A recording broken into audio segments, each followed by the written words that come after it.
Halo teman-teman kos-kosan, gimana kabar kalian? Baik-baik saja kan? Akhirnya Jujutsu Kaisen Modulo chapter 2 dirilis di situs Manga Plus. Setelah di chapter 1 kita diperkenalkan entitas baru yang akan menjadi musuh bumi, yaitu para alien. Dimana di chapter 1 alien diperkenalkan sebagai pengungsi yang membawa 50.000 rasnya yang disebut Simurian. Di chapter 2 ini kita diperlihatkan lebih detail bagaimana Gege Akutami akan membawa konflik ini ke depannya. Yuk langsung aja kita mulai pembahasan chapter 2 Jujutsu Kaisen Modulo. Check out, check it bro. Pertama, dilema pemerintah Jepang dalam berdiplomasi dengan alien. Seperti yang sudah dijelaskan di chapter 1, kalau kapal Simurian memang muncul dan terdeteksi di langit Nevada. Tapi karena kejadian tahun 2018 di mana Amerika kewalahan menginvasi dunia Jujutsu di Jepang, dibuatlah kesepakatan kalau segala ancaman supranatural untuk hal diplomasi akan diserahkan kepada Jepang. Dan ya, alien adalah termasuk hal supranatural tersebut. Sehingga setelah Amerika berkontak dengan kapal alien Naunax yang membawa 50.000 ras alien bernama Simurian, Amerika langsung menghubungi Jepang agar berdiplomasi dengan mereka. Dan sesuai dugaan Abdikos, bukan manusia yang mampu memahami bahasa alien, tapi alien yang dengan cepat mampu memahami bahasa manusia. Saat berkontak dengan Amerika, para alien berbicara bahasa Inggris. Saat berdiplomasi dengan Jepang, para alien Simurian menggunakan bahasa Jepang. Dari sini kita paham bagaimana rumitnya situasi diplomasi yang dilakukan pihak Jepang dengan para alien. Diplomasi kali ini dilakukan oleh Usami sebagai wakil menteri luar negeri, didampingi Mino sebagai asistennya. Diplomasi dilakukan di Museum Sains Kyoto, yang mana Kyoto memang sejak lama menjadi ibu kota Jujutsu di Jepang. Sebelum diplomasi dimulai saja, pihak Jepang sudah ketar-ketir karena mereka tidak paham bagaimana kondisi alien Simurian yang sebenarnya. Apakah mereka beracun atau menyebarkan wabah penyakit? Jadi Mino menjelaskan pada Usami apakah tidak sebaiknya mereka melakukan karantina. Tapi Usami malah takut kalau prosedur karantina dilakukan, para alien Simurian akan tersinggung dan menyatakan perang pada bumi. Jadi berbekal informasi kontak pertama dengan Amerika bahwasanya alien Simurian ingin mengungsi, para diplomat supranatural di Jepang berusaha berprasangka baik dengan alien Simurian. Dan tibalah kedatangan dua utusan mereka, yaitu seorang alien mirip wujud evolusi Tengen bernama Jabaloma, didampingi sang ajudan yang bernama Cross. Yap, Cross inilah yang disebutkan Maru sebagai kembarannya, yang mana sikap dan idealismenya berbeda 180 derajat dengan Maru. Usami sangat terkejut karena alien ternyata bisa bahasa Jepang karena Amerika tidak memberitahu Jepang mengenai informasi ini sebelumnya. Dan ya, ternyata ada alasan politik di balik hal ini, yaitu setelah disahkannya undang-undang penyihir di Kyoto, Jepang yang memonopoli energi kutukan seperti dikucilkan dari komunitas internasional. Jadi jika bencana yang menyangkut urusan supranatural, kemungkinan besar PBB tidak akan ikut campur dan sepenuhnya diserahkan ke Jepang. Dari perbincangan awal jelas sekali kalau Usami dibuat merinding karena Jabaloma meminta izin pertemuan dengan pemimpin mereka, yaitu King Simurian. Masalahnya adalah King Simurian ini tidak mengenal konsep melucuti senjata dalam pertemuan netral. Jadi dia akan datang dengan bersenjata saat benar-benar menginjakkan kaki di bumi. Kedua, resolusi sementara untuk kedatangan alien. Setelah diplomasi awal berakhir, Usami dan asistennya masih shock karena dari awal diplomasi saja para alien Simurian sudah menunjukkan tanda-tanda ancaman yang sangat nyata. Tidak salah jika pemerintah tertinggi di Amerika dan Jepang menginformasikan bahwa ancaman King Simurian setara dengan Ryomen Sukuna. Untuk saat ini kapal Naunax memang belum turun ke bumi, tapi perwakilan dari Naunax dan penyihir akan disatukan dalam suatu misi Jujutsu. Tujuannya jelas untuk menyelidiki gerak-geri alien Simurian, sementara alien Simurian kemungkinan juga sama untuk menyelidiki gerak-geri penyihir Jujutsu. Tapi ya, informasi ini sangat rahasia sehingga Usami hanya memberikan tugas pada Okutsu sibling tanpa memberitahu kalau utusan Simurian yaitu Maru adalah seorang alien.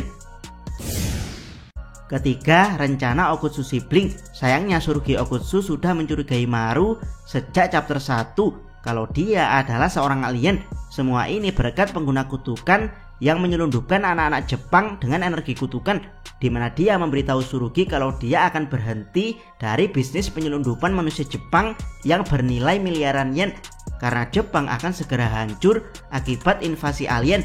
Dari sini terjadi perdebatan antara Tsurugi dan Yuka, di mana Tsurugi memilih tidak percaya pada Maru, sementara Yuka memilih untuk tetap mempercayai Maru, tapi dengan mengetahui fakta bahwa Usami menyembunyikan identitas Maru sebagai inspektur keamanan dari luar negeri. Maka Yuka dan Tsurugi sepakat kalau pemerintah Jepang saat ini masih berusaha menyembunyikan informasi tentang alien. Jadi bertanya pada Usami tentang Maru adalah sebuah kesalahan besar. Mereka pun memilih menanyakan masalah ini langsung pada si penyelundup yang mengetahui rumor alien. Maru dan Tsurugi membuat alibi kalau pengguna kutukan tersebut menyimpan alat sihir yang bisa meledak. Jadi mereka dengan leluasa bisa menginterogasinya dari para polisi. Dari sini si penyelundup mengatakan bagaimana caranya dia mendapat informasi rahasia dari negara. Jawabannya tidak lain adalah karena digitalisasi. Itulah kenapa digitalisasi tidak selamanya baik, karena data kita akan mudah sekali dicuri jika memang pemerintah tidak benar-benar ahli dalam keamanan cyber. Yap, sekelas Jepang saja cyber security-nya masih bisa dibobol. Itulah kenapa Brikos benci digitalisasi di pemerintahan seperti Indonesia, karena data kita bukan hanya mudah dibobol dengan lemahnya cyber security Indonesia, tapi yang terbaru data kita langsung dijual ke pihak asing, bukan oleh siapa-siapa tapi oleh pemerintah kita sendiri dengan alasan negosiasi dan keamanan. Kembali ke Jepang, data pemerintah yang diupload digital pada akhirnya berhasil dicuri oleh para pengguna kutukan di masa depan yang juga tidak kalah canggihnya. Dari sini pengguna kutukan menjelaskan kalau saat ini kapal induk berisi 50.000 Simurian melayang di atas langit Jepang dengan kemampuan canggih yang mirip barir jutsu. Mereka bisa menyembunyikan keberadaan kapal alien tersebut dari pandangan manusia. Yang membuat pengguna kutukan tersebut khawatir adalah kalau 50.000 Simurian tersebut semuanya bisa menggunakan jutsu, maka Jepang akan tamat. Dari sini Tsurugi langsung merinding. Keempat, hubungan Tsurugi dan Yuka tentang cincin. Di sini terungkap lebih detail bagaimana hubungan Tsurugi dan Yuka bisa tidak akur gara-gara cincin. Jadi Tsurugi ini sebenarnya tidak masalah memberikan cincin Rika pada Yuka karena cincin tersebut memang diamanatkan Yuta pada Yuka. Tapi klan Gojo menolak hal tersebut dan lebih mewariskan cincin tersebut pada Tsurugi, mengingat cincin tersebut terdaftar di gudang klan Gojo. Alasan klan Gojo jelas mengandung unsur rasisme, yaitu mereka mengetahui kalau Tsurugi punya batasan surgawi seperti Maki. Jadi klan Gojo meremehkan Tsurugi yang seorang Okutsu dalam kurung bagian dari klan Gojo, tapi tidak bisa menggunakan sihir dan energi kutukan. Sehingga dari sini Tsurugi ingin membuktikan kalau mewarisi batasan surgawi neneknya bukanlah sebuah aib untuk klan Gojo. Sementara Yuka ingin membuktikan kalau dia layak menjadi pewaris Yuta. Untuk saat ini Tsurugi berjalan di luar cincin, yaitu berniat menjauhinya, sementara Yuka berjalan di dalam cincin, yaitu berniat untuk memilikinya. Keduanya belum menemukan titik temu sampai Tsurugi diakui klan Gojo dan Yuka benar-benar layak mewarisi cincin tersebut. Kelima, hubungan Maru dan Cross. Sesuai dugaan Abdikos, Maru bisa ngeles dari dicurigai sebagai alien. Ya, meskipun Tsurugi dan Yuka sudah yakin kalau Maru adalah alien, jadi dua pihak ini saling menyembunyikan kebenaran serta kecurigaan masing-masing.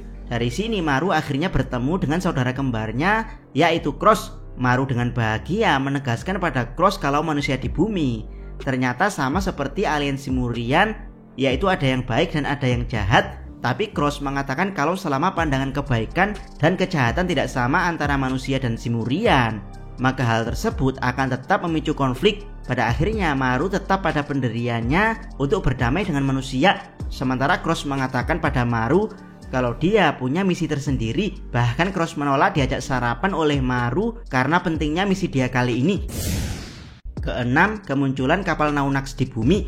Sesuai perkataan si penyelundup, kalau kapal alien sudah berada di langit Jepang, Tsurugi dan Yuka ingin membuktikannya sendiri sehebat-hebatnya kapal Naunax dalam mengarungi langit hingga sampai ke bumi. Bahkan dengan teknologi stealth mereka, pada akhirnya kapal Naunax tetap akan kehabisan energi, dan itu akan terjadi di dataran tinggi Kurayama Prefektur Nagano. Dari sinilah Yuka dan Tsurugi membuktikan sendiri tentang keberadaan alien, dan mereka melihat kapal raksasa muncul di atas kepala mereka. Mereka pun merinding karena ini adalah ancaman yang setara Sukuna, sementara kakek nenek mereka yang menghentikan Sukuna sudah tidak ada.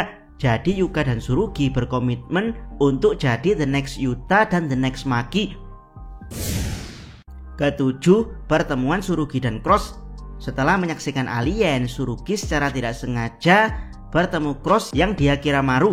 Tsurugi memprovokasi pembicaraan dengan menganggap Maru alien, tapi Cross malah membentak Tsurugi untuk diam dan berhenti berbicara dengannya. Dan chapter pun berakhir. Sungguh cliffhanger yang kurang menarik. Dari sini konflik mulai jelas kalau pemerintah belum menerima Simurian sebagai imigran, sementara Simurian belum mempercayai manusia sepenuhnya, sehingga mereka belum bisa mendarat di bumi sebagai imigran. Tapi yang jelas para Simurian menegaskan posisinya kalau mereka lebih powerful dan bisa menginvasi Jepang kapan saja. Jadi sudut pandang masalah sebagian besar masih berada di pihak penyihir. Seperti biasa, banyak teori yang muncul di kepala Abdikos dan akan Abdikos bahas di video berikutnya. Jangan lupa subscribe channel Otakos dan jangan lupa share video ini. Abdikos salam Mi.